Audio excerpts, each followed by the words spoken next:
السلام علیکم viewers, channels پہ ہی سنا ہے میں نے کہ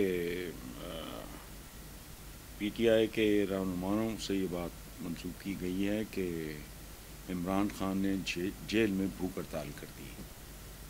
اچھا، یہ ہم سب جانتے ہیں کہ وہ پیچھے ہٹنے والا آدمی نہیں. اگر کر دی ہے تو پھر اللہ بہتر جانتا ہے. اللہ اس کو صحت دے، زندگی دے، ہم تو دعائی دے سکتے ہیں. لیکن دوسری طرف اس کا ایک اور پہلو ہے کہ عمران خان کی اس خبر کے ملکی تو چھوڑیں، بین الاقوامی سطح پہ جو اثرات مرتب ہوں گے اس کے بارے میں مجھے تشویش ہے. پہلے ہی امریکن کانگریس، پھر اقوام متحدہ، اس کے بعد اقوام متحدہ کے سیکرٹری جنرل کے بیانات نے جو صورتحال پیدا کی ہے وہ تشویشناک ہے اور ایک پاکستانی کے طور پہ امبیرسنگ بھی ہے. وجہ اس کی بظاہر تو مجھے کوئی دکھائی نہیں دیتی سوائے اس کے کہ عمران کے لوگوں کو اس کے ساتھ ملاقات کی اجازت نہیں دی گئی، اور اجازت نہ دینا بنیادی طور پہ یہ عدالتی احکامات کی دھجیاں اڑانے کے مترادف ہے. اس پہ ظاہر ہے اس کا بھوک ہڑتال یا پروٹیسٹ کرنا بنتا ہے. تو مجھے تو خیر خاصی امید ہے کہ ہماری عدلیہ اس صورتحال کا نوٹس لے گی. قدم قدم پہ جسے کہتے ہیں نا، وہ ایک پنجابی کا ہے کہ قدم قدم تے پھائی لگے انہیں، اس لیے میرا زندہ بچ کے نکل جانا بہت مشکل ہے. یہ کسی صوفی شاعر کا کلام ہے، مجھے اس وقت ان کا نام اور پراپر جو شعر ہے یاد نہیں رہا، کہ پھائی لگے انہیں. بہرحال اور پورے کے پورے ملک کی یہی کیفیت ہے. پاکستان کے 26 کروڑ عوام جدھر دیکھتے ہیں انہیں پھانسی کا پھندا دکھائی دیتا ہے. بجلی کا بل آ گیا جی، گیس کا بل آ گیا جی، پانی کا بل آ گیا جی. یہ جتنی چیز، اور میں ایک بات بتاؤں، آج سے انسان بھی عجیب چیز ہے، ان چیزوں کا وجود ہی نہیں تھا. When I was a school going boy, there was no gas goose. آج تو زندگی، ہم وہ لوگ ہیں جن کو انگریزوں نے، وہ ایجاد کرنے والا تو ایڈیسن تھا، بلب دے دیا، روشنی دے دی. ورنہ ہماری تو اوقات کیا ہے، بتی بال کے بنے رہے اتنے رکھنی لاؤ، اگ لین آئی تو گھر والی بن بیٹھی، پاتھیاں جلانے والے لوگ. لیکن ہوا کیا ہے پھر، گیس سے لے کے بجلی تک، اور بجلی سے لے کے یہ سیل فون تک، یہ آکسیجن کے بعد، اب آکسیجن کے بعد کیا ہوتا ہے؟ انسانی ضروریات کیا ہیں؟ نمبر 1 آکسیجن، ہوا چاہیے سانس لینے کے لیے. نمبر 2 ہے پیاس، پانی چاہیے، وہ بھی ہمارے یہاں زہریلا ہے. خود باسا کہتا ہے کہ اس میں وہ جو پوائزن اس کو دیا گیا تھا، آرسینک، نیپولین کو جو دیا گیا تھا، اس کی ملاوٹ ہوتی ہے. اچھا، سو پہلے ہو گیا آکسیجن، دوسرا ہو گیا پانی، تیسری ہو گئی خوراک. اس کے بعد یہی لیول ہے. اگر بجلی نہیں ہے تو سمجھ لیں آکسیجن نہیں ہے. چونکہ یہ زندگی کی بنیادی ضروریات، یہ عیاشی نہیں. ایک زمانہ تھا، مجھے یاد ہے جب میں بچہ تھا، میں نے وہ فون سنبھال کے رکھا ہوا ہے، عجیب و غریب فون ہے. 25-30 سال کا کوئی بندہ دیکھ کے اس کو پتہ ہی نہیں لگی یہ فون ہے کیا ہے. ہمارے گھر میں فون تھا، شامت آئی کرتی تھی، کوئی نہ کوئی کسی نہ کسی کا رشتہ دار باہر، پتہ نہیں کیا اس کو کہتے تھے اس زمانے میں، پتہ نہیں کیا، پتہ نہیں کہاں کال بک ہوتی تھی، اس کا کوئی خاص نام ہوتا تھا، پتہ نہیں کیا. اچھا، فون کی یہ تھی، ہونے کے باوجود بہت ریئر ہوتا تھا. اسی طرح گاڑیاں بہت کم. لائل پور میں میرے اپنے والد کی گاڑی کا نمبر تھا LR16. اس وقت یہ فیصل آباد وغیرہ والا چاخنی ماری تھی، لائل پور تھا LR16. اس سے اندازہ لگائیں کہ کتنی گاڑیاں ہوں گی. اب ہر بندے کے پاس، کم از کم شہری آبادیوں کی میں بات کر رہا ہوں، اگر گاڑی نہیں ہے تو موٹر سائیکل ہے. اب یہ ضروریات زندگی اسی طرح ہی ہیں جیسے آپ کو سانس لینے کے لیے ہوا چاہیے، آکسیجن چاہیے، کھانے کے لیے آپ کو پینے کے لیے پانی چاہیے، پیٹ بھرنے کے لیے کھانا. اس کے بعد اب یہ سیل فون، میں واک پہ جاتا ہوں، میں خود نہیں رکھتا سیل فون، میرے پاس ہے ہی نہیں. میں دیکھتا ہوں ملازمین ٹوٹے ہوئے چھتر، خستہ حال، لیکن ہاتھ میں سیل فون اور باتیں ہو رہی ہیں. اس کا مطلب یہ ضروریات زندگی، ویسٹ نے ہماری زندگیاں یوں سے یوں کرتی ہیں، الٹا کے رکھ دیا ہے. تو اب دیکھیں کیا صورتحال ہوتی ہے. جج صاحب اس کا اگر جج صاحب نہیں یا عدلیہ اس کا نوٹس لیتی ہے تو ٹھیک ہے، ورنہ بد سے بدتر کی طرف تو ہم جا ہی رہے ہیں. آج 5 جولائی ہے، یہ ایک سیاہ دن ہے، ایک منحوس دن ہے. اس کی 2 وجہ ہیں کہ 5 جولائی کو بھٹو کا تختہ الٹا ایک انتہائی منافق آدمی نے جس کا نام ضیاء الحق تھا، اور دوسرے اس کی نحوست کی وجہ یہ ہے کہ میرا یوم پیدائش ہے. میں سالگرہ نہیں مناتا، مجھے اس سے نفرت ہے. میرا ایک شعر ہے، سنیں: رستے پہ عمر کی میرا پاؤں پھسل گیا، ایک اور سال پھر میرے ہاتھوں نکل گیا. یہ ویسٹ کی طرف سے آیا ہے ایک کانسیپٹ. ہمارے یہاں سیلیبریٹ برتھ ڈے کس گل دی برتھ ڈے بھائی، زندگی کا 1 سال تو اور کم ہو رہا ہے. میرا پرویز مشرف صاحب کے ساتھ بہت پیار محبت کا رشتہ تھا، اور خاص طور پہ وہ رشتہ اس وقت رشتے میں تبدیل ہوا جب وہ اقتدار سے باہر تھے. وہ جب بھی یاد کرتے تو میں اور میرا ایک چھوٹے بھائیوں کی طرح ہے عامر فیاض، تو میں چلا جایا کرتا تھا. حالانکہ میں گھر سے نہیں نکلتا، لیکن میں 2-4 دن تو بھائی میں صرف ان کا دل رکھنے کے لیے کہ انہوں نے بلایا تو یاد کیا. تو ان کو میری اور کوئی باتیں بھی شاید اچھی لگتی ہوں، ان کو میری یہ بات بہت اچھی لگتی تھی کہ مجھے برتھ ڈے سے نفرت ہے.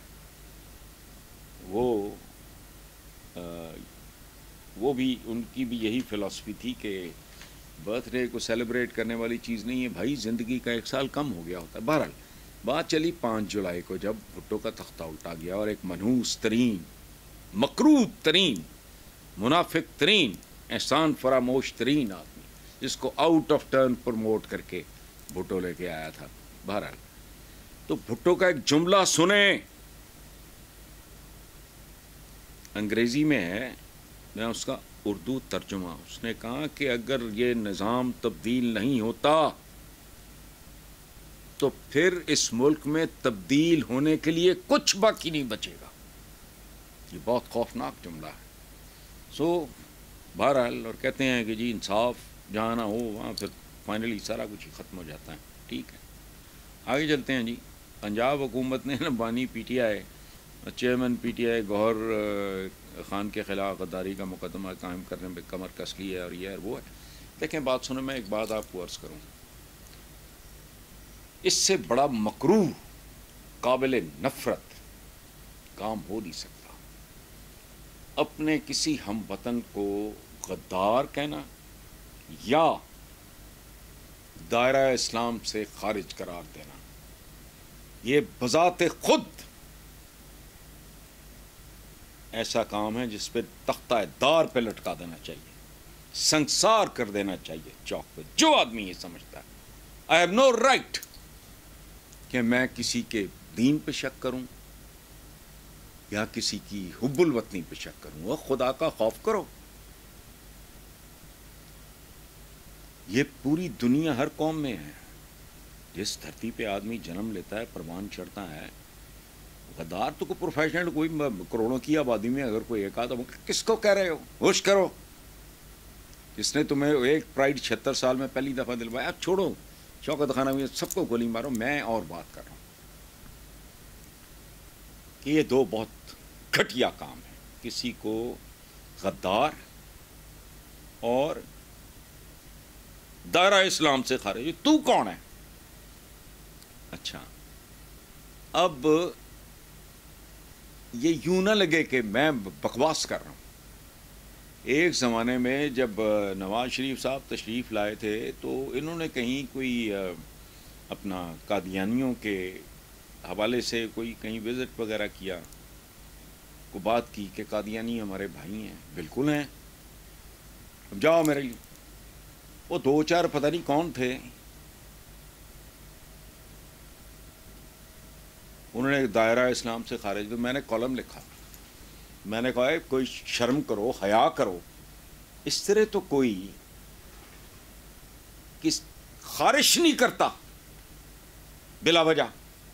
جس طرح تم چنگے پلے ایک آدمی کو دائرہ اسلام سے خارج قرار دے رہے ہو. حیا کرو.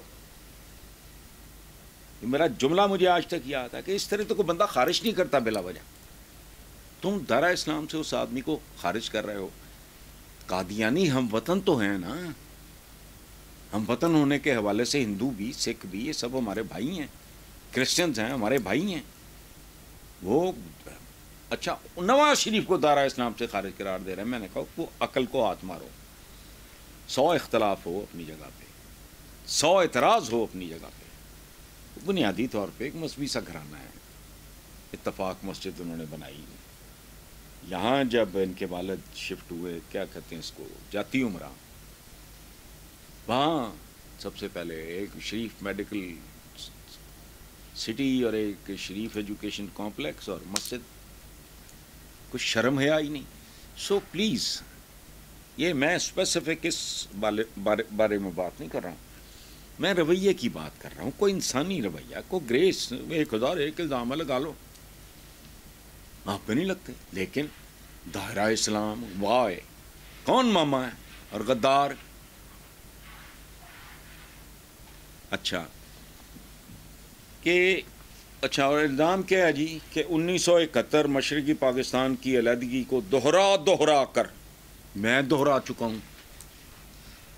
میں تو جب کا یہ حادثہ ہوا، یہ سانحہ ہوا، مجھے تو آج تک بھولا ہی نہیں. پرانی بات ہے، بی ٹی وی آیا کرتا تھا ہمارے بیلی پور والے گھر میں. بی ٹی وی، بنگلہ دیش ٹیلی ویژن. تو میں بیٹھ جاتا تھا. تو ایک دن میری بیوی نے مجھ سے پوچھا کہ میاں آپ کو بنگالی آتی ہے؟ میں نے کہا نہیں. تو اس نے کہا آپ تو یہ بی ٹی وی دیکھتے رہتے ہیں. میں نے کہا یار جیسے میں ٹی وی پہ آتا ہوں میں سوچتا ہوں شاید میرا کوئی کلاس فیلو ہی نظر آ جائے پرانا. چونکہ کوٹا تھا ایسٹ پاکستانیز کے لیے، انڈر گریجویٹس کے لیے،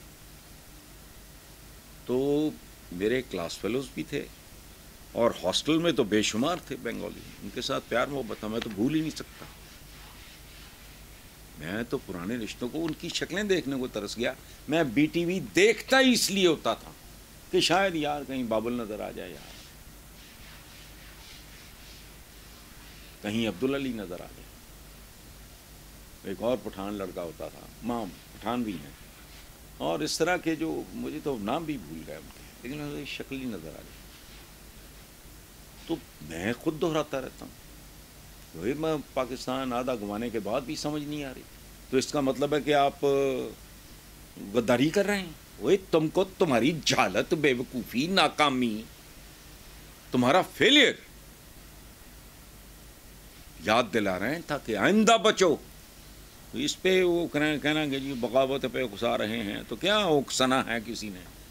جس نے اکسنا ہے وہ اکسائے بغیر ہی اکس جائے گا. شاید مہنگائی اکسا دے جو کینیا میں ہوا ہے. ان کی تو آبادی ہم سے بہت کم ہے. تو اس لیے ہوش کرو. تو چاہ یہ رہے ہیں کہ اگر یہ عدت کیس میں کیا ہے وہ کیس، عدت پہلے تو ایک خاص ایج کے بعد کیا.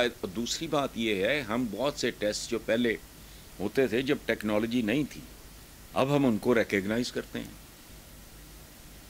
ریپ کیس کے لیے ایک میڈیکل ٹیسٹ کافی ہوتا ہے. آپ عدت is a mean to an end, it is not the and.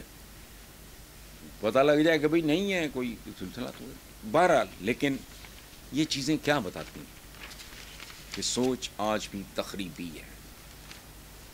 بس کرو یار، تم نے اور کیا اور بھگتنا ہے جس کے بعد باز آؤ گے. میرا مخاطب کوئی ایک آدمی نہیں ہے، میں خود بھی ہوں، آپ بھی ہیں. اس ملک کا مامے خان سیاستدان جو ہے وہ بھی ہے. آخری بات ہے کہ پٹرولیم مصنوعات پہ ٹیکسز کے خلاف پٹرولیم ڈیلرز جو ہے ایسوسی ایشن، انہوں نے ملک بھر میں ہڑتال کی ہے. تو جاری رکھو یار، تم کھاتے پیتے لوگ ہو. تمہیں کو 2 مہینے نہ صحیح کچھ تو خیر ہے، کون سی قیامت آ جائے گی. سیز کر دو اپنے ہم وطنوں کی خاطر. مجھے کچھ لوگوں نے یہ کہا ہے کہ آپ جتنی جھنجھلاہٹ اور غصے میں یہ بات کرتے ہیں تو آپ کو تو کوئی فرق نہیں پڑتا. تو میں نے کہا میرے پہ لعنت ہو اگر میں اس لیے چیخوں صرف کہ مجھے فرق نہیں پڑتا. تو میں ارد گرد دیکھتا ہوں, میں خود کو چور محسوس کرتا ہوں. میں مثالیں دے رہا ہوں کہ یار تم 20, 30, 40, 50, 60 ہزار یا بے روزگاری کو مارو گولی, جس کی لاکھ روپے انکم ہے, جس کے 3 بچے ہیں اور الحمدللہ ماں پیوں میں سے ایک مر چکا ہے, ایک باقی یا بیمار ہے, 3 بچے ہیں, کرائے کا گھر ہے, وہ تو 1,00,000 1,50,000 میں بھی کچھ نہیں کر سکتا. تو یہ درندگی بند کرو. اس طرح تو تاتاریوں نے بغدادیوں کے ساتھ نہیں کیا تھا. اس طرح تو ہٹلر نے وہ جیسے وہ پتہ نہیں کیا کہتے ہیں یہودیوں کے بارے میں, اس طرح تم نے بنگالیز ایکسپلائٹ ہوئے, یہ وہ جو ان کے گلے شکوے تھے اپنی جگہ, آج وہ ہم سے آگے ہیں. اس بات کا ثبوت ہے کہ ان کو فیئر ڈیل نہیں مل رہی تھی. تم نے تو پاکستانیوں کو بنگالیوں کی طرح ٹریٹ کرنا شروع کر دیا. یہ جو ٹرانسپورٹ وغیرہ بند کر رہے ہیں یہ ہمارے ڈیلرز, پیٹرولیم کے جو ڈیلرز ہیں, تو اللہ ان کو ہمت دے, برکت دے, یہ ریورس کرے. کینیا میں بھی ہوا, سیدھے ہو جاؤ گے ریورس ہو جائے گا.